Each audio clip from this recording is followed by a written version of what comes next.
ठाणे पश्चिमेकडील मानपाडा एक्समे ओझोन परिसरात Sumit elegance society समोरील रस्त्यावर शेजारच्या व्हॅली टॉवर अनेक्स सोसायटीतील वाहनं अनधिकृतपणे पार्किंग केल्यामुळे गंभीर समस्या निर्माण झाली आहे।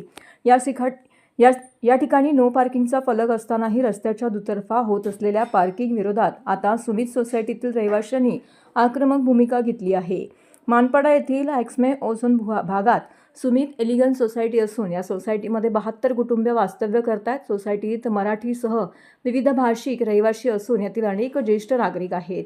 सोसायटीतील रहिवाशांच्या येण्या जाण्याच्या रस्त्यावर शेजारील व्हॅली टॉवर अनेक्स सोसायटीतील अनेक वाहनधारकांकडून आपली चारचाकी वाहनं अनधिकृतपणे दुतर्फा पार्क केली जातात। त्यामुळे सुमित सोसायटीतील रहिवाशांना दररोज वाहतूक कोंडीचा सामना करावा लागत असून आपत्कालीन परिस्थितीत रुग्णांना ये-जा करणं कठीण झालं आहे। दोन्ही बाजूला वाहनं पार्क केल्याने अन्य आपत्कालीन वाहने तसेच रुग्णवाहिका येऊ शकत नाही किंबहुना पादचारी देखील चालू शकत नाही। विशेष म्हणजे या ठिकाणी ठाणे महानगरपालिकेने नो पार्किंगचा फलक लावला असतानाही नियमांचं उघड उल्लंघन केलं जात असल्याचा आरोप रहिवाशांनी केला आहे। सोसायटीची तक्रार येताच वाहतूक पोलिसांकडून बेकायदा पार्किंग करणाऱ्या वाहनांवरती दंडात्मक कारवाई केल्यानंतर भाजपाच्या स्थानिक समाजसेवकाला बोलावून उलटा कांगावा केला जातोय। पोलिसांवर अरेरावी करण्यासह जातीय तेढ निर्माण होईल असं वर्तन केलं जात आहे। वास्तविक 2007 पासून आम्ही संवाद साधतोय। आजवर 4 बैठका झाल्या, पण आजवर हा दुतर्फा पार्किंगचा त्रास संपलेला नाही।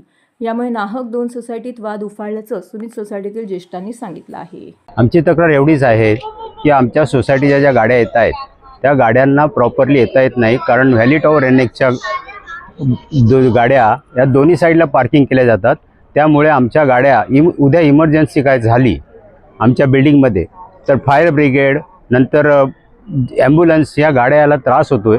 त्यामुळे आमची एकच इच्छा आहे की व्हॅली टॉवरनी आमच्याशी कन्सर्न, आम्ही बरेच वेळा त्यांच्याशी कॉन्टॅक्ट केले, त्यांनी आम्हाला आश्वासन पण दिले, पण आश्वासन काही पाळलं गेलं नाही। त्यामुळे आम्ही लिगली ती फाईट करत आहोत की त्यांनी एक साईड पार्किंग ठेवावी आणि एक साईड ओपन ठेवावी। मी सुमित एलिगन्समध्ये राहणारा नागरिक आहे आणि मला इथून येताना आमच्याकडे जो अप्रोच रोड आहे त्या अप्रोचला दोन्ही बाजूला पार्किंग होत असल्यामुळे आम्हाला यायला त्रास होतो। स्कूल बस, ॲम्ब्युलन्स किंवा आमचा पाण्याचे टँकरसुद्धा आतमध्ये येत नाहीत। 3-3 तास ते बाहेर उभे राहतात आणि त्याच्यामुळे आम्ही फक्त एवढंच त्यांना विनंती करतो की हा जो रस्ता आहे हा कोणाच्या मालकीचा नाही आहे, हा महानगरपालिकेचा आहे रस्ता। तो पूर्वी कोणाचा होता हा महिला, आज महानगरपालिकेचा आहे। त्याच्यामुळे तुम्ही एका बाजूला तुम्हाला जे काही पार्क करायला जी जागा दे तिथे पार्क करावं, दुसरी साईड मोकळी ठेवे, त्यामुळे हे टँकर बिंकर येत जातील, एवढीच आमची विनंती आहे त्यांना। माझं नाव संगीता रवींद्र आळशी, मी सुमित एलिगन्सची रहिवासी आहे आणि गेले 10 वर्ष आम्ही इथे राहतोय। आणि आमचा इश्यू होता की जो आम्हाला पार्किंग एरिया बाहेरचा व्हॅली टॉवर अनेक्स ह्यांनी जे 2 साईडला पार्किंग केलेलं आहे आणि त्यांचं म्हणणं आहे की हा रस्ता आमचा मालकीचा आहे, जो नसताना एक कॉमन रस्ता आहे आणि तिथे त्यांचं ते लोक हक्क गाजवत आहेत की आम्ही इथे दोन्ही साईडला पार्किंग करणार, पण एका साईडला पार्किंग करणार नाही, दोन्ही साईडला करणार नाही। आमचा मुद्दा आहे की तुम्ही एका साईडला तुमच्या भिंतीच्या साईडला पार्किंग करा आणि एक साईडला नो पार्किंगचा ऑलरेडी बोर्ड लागला आहे। इथे सगळे त्या रस्त्याची इन्स्पेक्शन झालेलं असताना तिथे नो पार्किंगचा बोर्ड लावलेला असताना ते लोक आमच्यावर दादागिरी करत आहेत, पर्सनल अटॅक करत आहेत। आमच्या एकत्र हे जे पुरे सुमित एलिगन्स हसत खेळत राहतो, सगळ्या जातीचे लोक आहेत तिथे, त्यांना एक जातीय धर्माचा एक मुद्दा टाकून की इथे मराठी लोकच राहणार आणि बाकीच्या लोकांनी चालते व्हा। ज्यांना इथे पार्किंगचा प्रॉब्लेम आहे की ते लोक जे बाहेर पार्किंग करत आहेत त्याचा प्रॉब्लेम असेल तुम्हाला तर तुम्ही बिल्डिंग सोडून जावी, अशी कुठली सोसायटी सांगू शकत नाही की आम्ही कुठे जायचं। आम्हीही मराठीच आहोत, इथे गेले 10 वर्ष राहतो आणि आम्हाला ह्या गोष्टीची खूपच वाईट वाटतं की त्या अशा पद्धतीने एक नेबर्स असून अशा पद्धतीने अंगावर आले। आमच्या सोसायटीच्या कुठल्याही व्यक्तीने त्यांच्या अंगावर गेले नाही, त्यांच्यावर तू तऱ्हेने बोलले नाहीत। सगळ्यांनी एकदम खूपच डिसेंट वेने वागले आहोत, डिसेंट वेने आम्ही ॲक्शन्स घेतले आहेत, लिगली ॲक्शन्स घेतले आहेत।